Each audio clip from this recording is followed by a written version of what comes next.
Yeah, yeah, Gina Luan, RKU sa Mafia Family. Pakinggan mo to, para sa'yo. Emerson Production. Bakit hindi mo pwede sabihin? Bakit hindi mo pwedeng aminin? Dahil ba ang tulad ko'y hindi dapat sa'yo?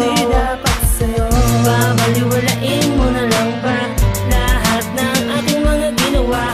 Kahit pa ang tulad ko'y naging tapat sa'yo. Bakit ganyan? Yan ang lagi kong tanong. Katagang mahal kita, bakit ngayon ay pabulong? Natatakot ka ba baka malaman ng iba? O baka takot ka lang baka magkaalaman na? Ano bang kabuluhan ng salitang mahal kita? Kung tiwala ko sa'yo ay tuluyan nang nawala. Masisisi ba ako kung hinalat pagdududa ang tumatakbo sa isip? Kahit ako ang nauna nahihirapan na kasing ilihim mo itago ang relasyong ito. Hanggang kailan kayang itago sa lahat? Kasi ng tao ay hindi pwedeng aminin na binibining tulad mo ay napasa akin lahat ng yan tiniis. Kasi nga mahal kita, dapat ganun ka rin kahit ako'y maralita. Pero hanggang ngayon hindi mo magawang maamin. Ano ba ang dahilan kung ba't hindi pwedeng sabihin? Bakit hindi mo pwede sabihin? Bakit hindi mo pwedeng aminin?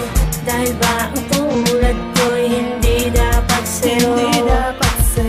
Babaliwalain mo na lang ba lahat ng ating mga ginawa? Kahit pa ang tulad ko'y naging tapat sa'yo.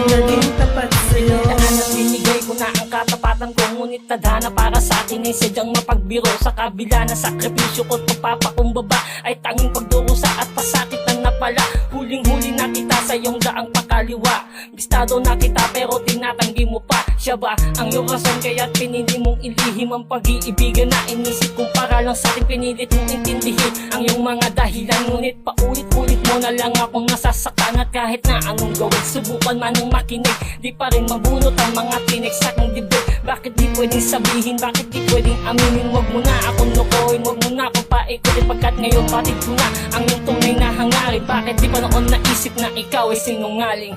Bakit hindi mo pwede sabihin? Bakit hindi mo pwedeng aminin? Dahil ba ang tulad ko'y hindi dapat sa'yo? Babaliwalain mo na lang ba lahat ng ating mga ginawa? Kahit pa ang tulad ko'y naging tapat sa'yo. Kaya sa mga oras na ito ang daming katanungan sa isip ko pero nasa iyo ang mga kasagutan sa mga nangyayari sa ating dalawa ngayon. Sinta kong pumatakman ng luha ko, alam mo kung sino may gawa. Pagkat akala ko di sa puso mo ako'y nag-iisa, pero di pala ayan na nga meron pang pangalawa. At napaksakit isipin na pangalawa ako. Bakit mo naman kasi napili mong lokohin ay ako? Ngayon ako'y nag-iisa, nagmumukmuk lang sa tabi. Tanong sa aking sarili, bakit siya nagkunwari? Bakit hindi mo pa inamin sa akin nung una pa lang? Di na sana umasa upang hindi na nasaktan. Di ko akalain, sukat akalain na ganito na ang pagmamahal kong to para sa'yo'y mabibigo. Di mapigilan ng luha sa patuloy na pagpata at sa sobrang sakit ay sa kalungkutan na sadlak. Bakit hindi mo pwede sabihin? Bakit hindi mo pwedeng aminin? Dahil ba ang tulad ko'y hindi dapat sa'yo? Babaliwalain mo na lang ba lahat ng ating mga ginawa? Kahit pa ang tulad ko'y naging tapat sa'yo. Bakit hindi mo pwede sabihin? Bakit hindi mo pwedeng aminin? Dahil ba ang tulad ko'y hindi dapat sa'yo? Babaliwalain mo na lang ba lahat ng ating mga ginawa? Kahit pa ang tulad ko'y naging tapat sa'yo. Bakit hindi mo pwede sabihin? Bakit hindi mo